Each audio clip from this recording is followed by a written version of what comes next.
Ah, man.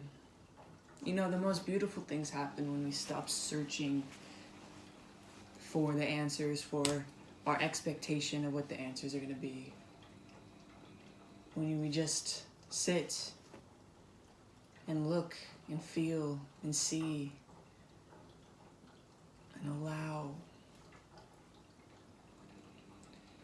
Because when we search for answers, when we're searching for something, it means that we do not have this thing. I'm searching for my car keys because I do not possess my car keys right now.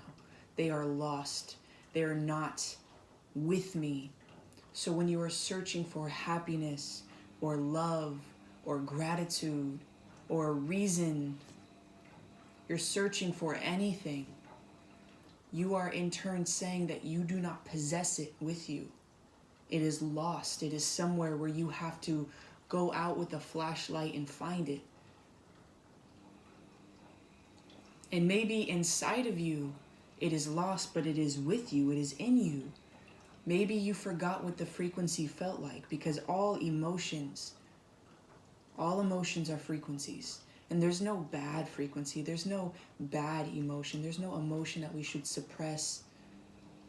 Sometimes we get addicted to the low frequency, the sadness, the hate, the pain. We get addicted because we are victimized. We are the victim. We can't control it. We don't want to take accountability or responsibility to change the direction of our life. It is much easier to be the victim of this life. But when you realize that you in this life are not two separate entities, but you in this life are one because you are life, you start to realize that you're becoming a victim to life, which means that you're a victim to yourself, which means you're a victim to your mindset, which means you're a victim to your perspective. But we don't want to see that. A lot of us are too clouded. We don't want this accountability yet. We want to keep going with, man, life is just hard for me. Why is it so difficult? Why does this happen to me? But we have all the frequencies inside of us. Energy.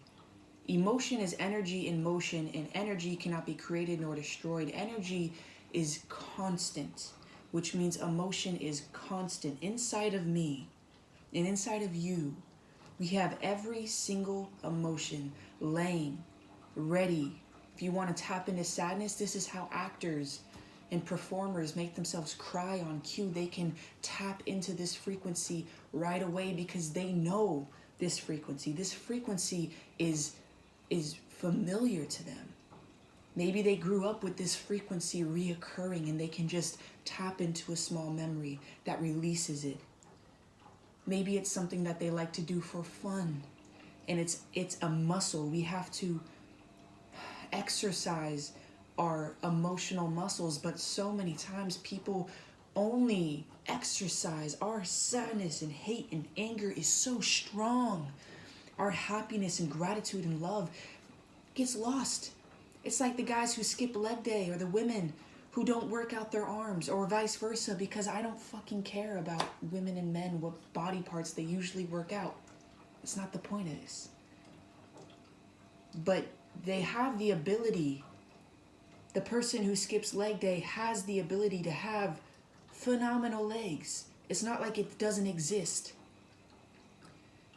It might be harder for them to gain muscle. It might be difficult because they weren't taught to work this out. Because society said, hey, people like other people with big arm muscles and big chests. So fucking stick to that. Don't worry about the other stuff right now. That's not important to society. What about you? Your body as a whole, it's your own temple. It's your own, it's you. What do you want? Not society. It's like a muscle, all emotions. So you have to practice gratitude. You have to practice happiness. You have to practice loving yourself and loving nature and loving others.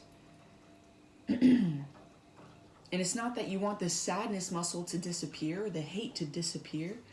They are all important. We want them to all be a beautiful machine where we can actually understand them, where we're not overcompensating with one of them. which causes strain in the body. I like this analogy. We have to practice love and gratitude. How do we practice? Become mindful. You can practice through meditation, and I know a lot of you are sitting there like, God damn it, another human being who tells me to practice meditation. I can't meditate. It is too hard. My brain keeps going. I can't sit still. I don't have time. That's not the only way we can practice, but if you believe all those things, then this gives you more of a reason to double the amount of time that you meditate. If you say you don't have time to meditate, then you should meditate twice as long, because all we have is time. And if you say you don't, then you are caging yourself. Mentally, we put things in boxes so easily. Our day should consist of a good person is, love to society is this, success is this, and we, even us, who we are, box, who I am. And if I try to stray out of this box, then I feel like a liar. I feel like a fraud. We are not meant to be put in boxes. We as human beings, as Earth, the universe, every natural being in this universe is constantly in evolution. The trees change every spring and winter and summer. The flowers bloom. The clouds roll in and roll out. The rain comes in and washes away the old. Everything comes and goes. Everything lives and dies. Everything adapts. Birds migrate. Why are we different? Why do we think we're different? Comfortability. Knowing what comes next. But the thing is that we think we know what might come next if we live to a schedule. But when a curveball comes in like COVID-19 or like a death or a birth or whatever it may be, a tragedy, we don't know what to do with ourselves. In comes the midlife crisis.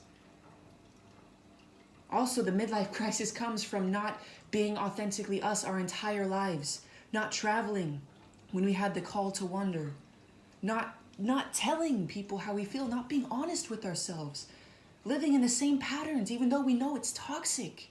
Why do we do this? Comfortability, because society says this is what life is. You go to school, you go to university, you get a job, you work in the office, you retire, then you have fun. Fuck that.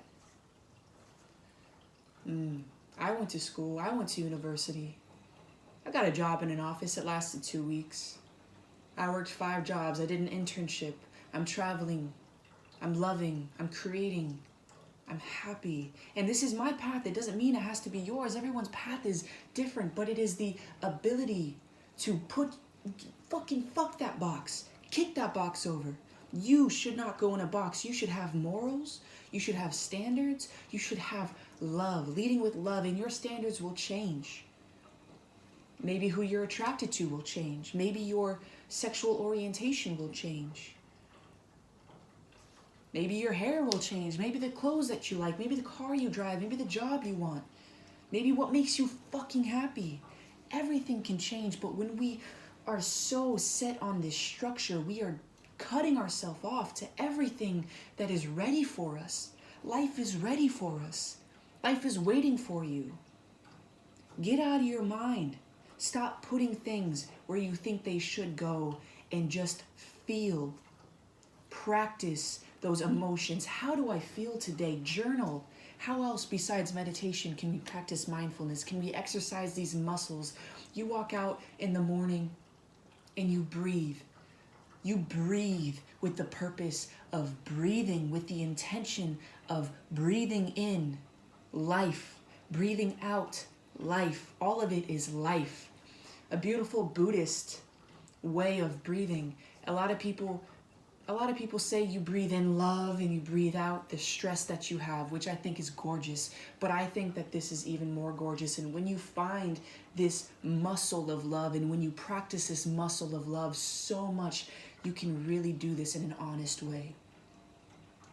You breathe in all the hate and all the sorrow and all the pain and all the misfortune. and sadness of the world. And you breathe out all the love that you can, giving it to those you just grab their hate. You're giving them the love. You're taking their hate and the pain and you're giving them the love. And you can only genuinely do this when you have found your love. I am somebody who I constantly am saying, fuck, I am overflowing with love. Sometimes I don't know what to do with myself. I just go on walks to just tell people how beautiful they are. I write love letters to strangers and I give them to them on the trains. It's ridiculous. I know it might sound crazy. You're like, wow, who the fuck is this kid? But all I had, my mechanism, my way of getting through life when I was younger was finding love. Some people didn't take that path and that's okay. There's nothing wrong with that. But it takes time and patience and effort. Any muscle, it hurts. It's irritating at first. You feel like you can't get it. You're trying to play basketball for the first time and you are missing every shot. The shot feels funny. You don't know how to do this. You don't know how to pass. You don't know how to dribble. It feels foreign. And so many people just want to give up and keep on saying, I wish I could play. I wish I could do this. I wish I saw it this way. I wish I had the abilities. You do. It takes practice. You have to try. You have to let go of your preconceived ideas and expectations of what these things are. If I had the preconceived idea of what love is, I'm cutting off love to all that the universe wants me to see. Because what we are taught love is, what we are taught success is and happiness is a skewed societal understanding. It doesn't have to be like that. Love, for me, which I feel is different than most people, and that's okay. I'm not right, you're not right, I'm not wrong, you're not wrong. It's different for everyone, but I wake up in the morning and I look at the sun and I feel it kissing me on my goddamn face. It says, good morning. I love you. I say, what's up, son? I love you too. The wind is dancing with me. The wind is caressing me. The wind shows me that it is here, that I am not the only one, the only being, the only life, the only energy on this planet right now. And I know you might be like, well, look around. There's people everywhere. Of course you're not the only one. Feel the wind as love. Look at the stars and see that they are reflecting exactly the light and the shine that you have in your own eyes. That is love. Everything is a reflection, is a mirror of ourselves, and that is what love is. The trees growing, giving life, giving us the ability to breathe. We are dependent on the trees because the trees love us and they want to give us and we give back. All the animals protecting us, loving us, making sure our ecosystems continue to grow. It is love. It's not just sexual. It's not just person to person. It is everything. I used to collect stones when I was a kid. I used to go to the beaches wherever I went traveling with my mom, and I would collect rocks. And I would sleep with these rocks under my pillow and I would hold them in my hands. And I was just in love. I would cry and I would feel them and I would give them to people as gifts. I would walk up to strangers and put them in their palm. And God bless them, the face of their confusion.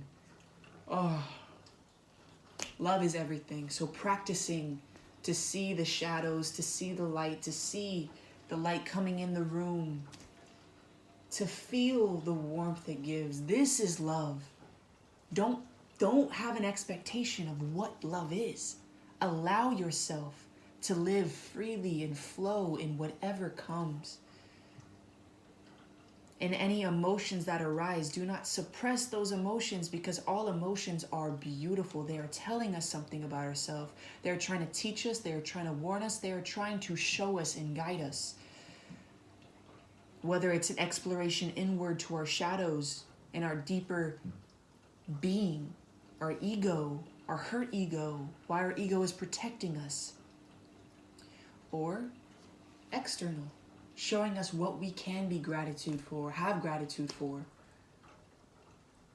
When we see something in another person that annoys us and we don't understand why, it just does. It's a mirror for yourself to look at yourself and say, how is this reflected in my life? I had a beautiful example of this. The past 2 years, I've been surrounding myself unknowingly, unpurposefully, with people who have a intense ego, and not an ego in a destructive way, an ego in a I am important, it is what I want to do kind of way, and I respect that. That is a boss. They're not selfish, they know what they want, and they will say what they want. I have been surrounding myself with people like this, and my whole life I was taught to not have conflict. I was taught by watching my family members fight and having them ask, please never be like this, watching the tears run down their face. And it's no fault of theirs. But I was taught that conflict would result in pain, in hate, in resentment. So I never did this. So I was surrounding myself with people like this, and they would annoy me. I would leave. Now I'd say, God, they are so full of themselves. It's always about them. Really, when I realized it was a pattern in my life, I understood that it's not about them, it's about me. It's a pattern that I keep on attracting people like this, and there's a reason for it. And this reason is because I did not have an ego in this way. I dropped it for protection, for protecting myself, for knowing that people are not going to hate me, for knowing I'm not going to cause anyone pain. And I realize I have to own this part of my ego again. It's okay for me to have a different opinion. It's okay for me to speak my mind. People will still love me. Actually, they'll respect me even more. They'll love me even more for these words and this reflection and this perspective. So I took my annoyance from these people, and I understood that they were showing me something I was lacking. And of course, I didn't want to scream and shout and make everything about me and be selfish in a narcissistic way. But it's about understanding the middle ground of what they're teaching you.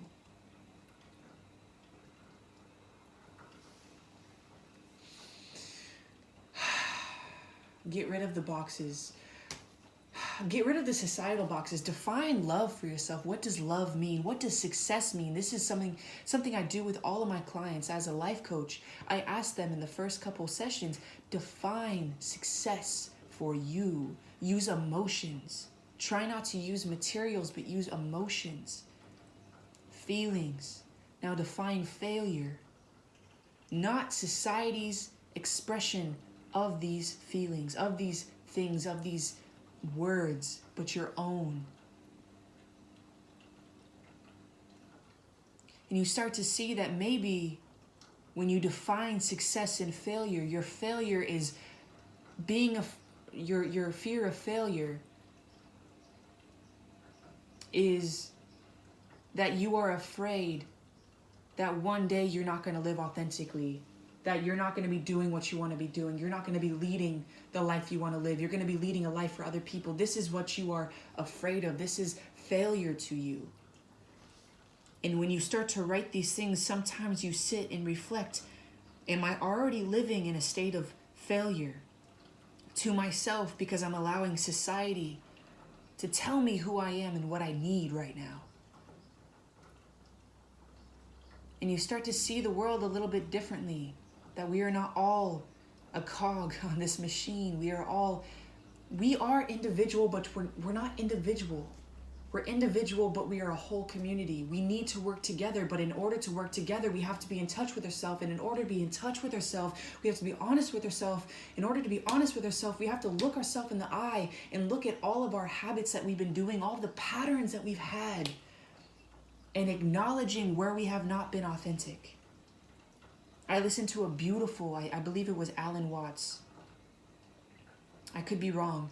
A beautiful video, and he talked about trauma. He talked about trauma, and trauma is one of the biggest shadows. It is a shadow. That's what we have to work through in order to live our authentic self. But that's exactly it. There's traumatic situations. But the traumatic situations don't have to lead into trauma. The trauma is formed with how we perceive the situation, what we do with this situation, what we do with ourselves in this situation. Our trauma is formed when we cut off our authentic self, what we actually want to do to honor ourselves, and we put that down to honor someone else. For our safety, we put ourselves aside and we say, hey, that's okay right now. I'm going to do this even though that doesn't honor anything about me, to make you feel better. And the example in this video was, I could be butchering this as well, but there was a kid crying and he wanted a cookie. And the mom said, sad kids don't get cookies. And the kid heard, sad kids don't get love. So what does this kid do? This kid doesn't cry. This kid doesn't express emotions of sadness anymore, because if they express emotions of sadness, they don't get the love that they truly desire. And I know this might seem so extreme for some of you, but imagine being a little kid. The cookie is love. Mom, I would like this cookie. Nope. You're crying. You're not going to get a cookie until you stop crying. It's like Pavlov's dog theory. You ring the bell. You know exactly what you're going to get. Your mouth starts watering when you ring the bell. The food is coming. You cry, you know you're not going to get a cookie. The cry is the bell. Something like that. You understand what I'm saying.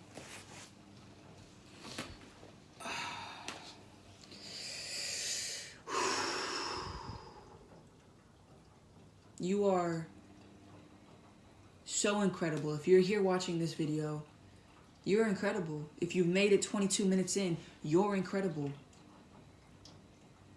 Because the first step in this whole process is acknowledgement, is the desire to go, I am fucking sick of how I've been living. I feel stuck. I feel trapped in my own being. And I'm done. I want to go. I want to get this momentum going into living with love, leading with love. That's the first step, is fucking sick of it. And then it's researching, and then it's understanding, then it's practicing, then it's practicing more and more and more and more and more and more and more and more. But really, we can get so addicted to this practice. This is something I want you to watch out for. We can get so addicted to these aha moments. Aha, I understand.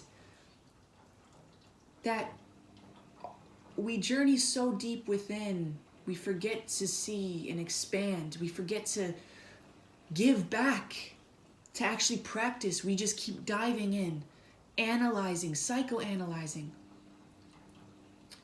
It's important. It's like a tree. It's like a tree growing. When the tree needs to have another branch come out, it will fucking pop out another branch. We can't force this branch. We can't manufacture this branch. It is too soon. It is not where it needs to be. It's going to stunt its growth. It's going to kill the tree. We can't force ourselves into self-growth. We can't force ourselves into diving in deep. We have to allow our bodies to say, I am sick. I am ready. And then you start the practice slowly, but you have to remember that we can get trapped inside of our own demons as well. It's important to acknowledge them all, but to not hang on them. This is the practice of not hanging on to anything. It's acknowledgement, it's reflection, it's understanding, it's practicing, and it's releasing. It's all it is. You're living day by day, minute by minute, second by second. That's all it is. That's about all I got to share for you today. If you guys want more of this kind of stuff, I'm on Patreon. I'll put that link in the bio. also a life coach, so if you want to book a session, I got you. I think, all of my full-time, my continuous spots are booked up at the moment, but I do one-time sessions as well. If you just want to get the ball rolling, we could schedule a couple of those. But you're good. Maybe life feels fucking crazy for you right now. I don't know. I don't know who you are, but hi, I'm Charlie, and you are here, and I appreciate you, and you are doing well. You are doing well. If you are here right now watching this, you are doing well. Give yourself that love. Tell yourself you're proud of yourself. I'm not kidding you. Do this. Get up, walk to a mirror, and you say, motherfucker, I'm proud of you. Life has been hard. Life has been difficult. Life has been crazy. We're human. We fail. We fuck up sometimes. We're not our authentic self sometimes out of fear. Right? But that's okay. Because we can start now. We can start here. We can take all that we've learned from our past traumas, our past pains, everything that we were holding on to, everything we're scared of. We can take that and we can learn. And look at yourself in the mirror and you say, I'm fucking proud of you. You are here. You are doing something about it. You better go do that. I'm just saying. Wishing you all such a beautiful day.